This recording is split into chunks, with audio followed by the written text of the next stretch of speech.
দর্শক, আবহাওয়ার খবর জানতে চলে যাচ্ছি সহকর্মী শাহানুর সরকারের কাছে।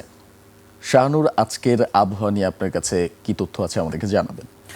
ধন্যবাদ দীপু আপনাকে। দর্শক, এই মুহূর্তে আজকের আবহাওয়ার সর্বশেষ খবর জানাবো আপনাদেরকে। আজ 17 জুলাই 2026। আবহাওয়া অধিদপ্তরের তথ্য অনুযায়ী আগামী 24 ঘন্টায় রাজশাহী ও ঢাকা বিভাগের কিছু কিছু জায়গায় এবং দেশের অন্যান্য বিভাগের অনেক জায়গায় অস্থায়ীভাবে দমকা হাওয়া সহ বৃষ্টি এবং বিদ্যুৎ চমকানো সহ বজ্রবৃষ্টি হতে পারে। সেই সাথে সারা দেশের কোথাও কোথাও মাঝারি ধরনের ভারী বৃষ্টিপাতের সম্ভাবনা রয়েছে।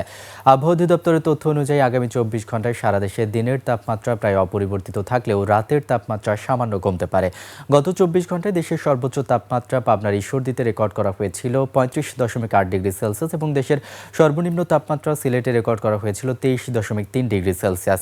এই মুহূর্তে রাজধানী ঢাকা সহ দেশের কিছু অঞ্চলের তাপমাত্রার কথা বললে দেখতে পাচ্ছি রাজধানী ঢাকার এই মুহূর্তের গড় তাপমাত্রা রয়েছে 29 ডিগ্রি সেলসিয়াস, ময়মনসিংহে তাপমাত্রা রয়েছে 29 ডিগ্রি সেলসিয়াস, সিলেটেও একই তাপমাত্রা বিরাজ করছে 29 ডিগ্রি সেলসিয়াস, রংপুরের তাপমাত্রা 1 ডিগ্রি সেলসিয়াস বেশি রয়েছে, রাজশাহীতে তাপমাত্রা দেখতে পাচ্ছি 27 ডিগ্রি সেলসিয়াস, পাবনাতে রয়েছে 29 ডিগ্রি সেলসিয়াস, যশোরের এই মুহূর্তের গড় তাপমাত্রা দেখতে পাচ্ছি 30 ডিগ্রি সেলসিয়াস, বরগুনাতে তাপমাত্রা রয়েছে 29 ডিগ্রি সেলসিয়াস, কুমিল্লার তাপমাত্রা দেখতে পাচ্ছি 27 ডিগ্রি সেলসিয়াস, মাদারীপুরের এই মুহূর্তের গড় তাপমাত্রা রয়েছে 29 ডিগ্রি সেলসিয়াস, চট্টগ্রামের তাপমাত্রা রয়েছে 28 ডিগ্রি সেলসিয়াস এবং কক্সবাজারের তাপমাত্রা দেখতে পাচ্ছি 27 ডিগ্রি সেলসিয়াস রয়েছে।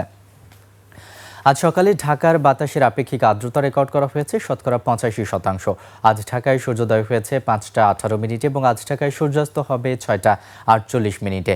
দীপু, এই ছিল আমার কাছে আজকের আবহাওয়ার সর্বশেষ তথ্য। শাহানুর, অসংখ্য ধন্যবাদ আপনাকে।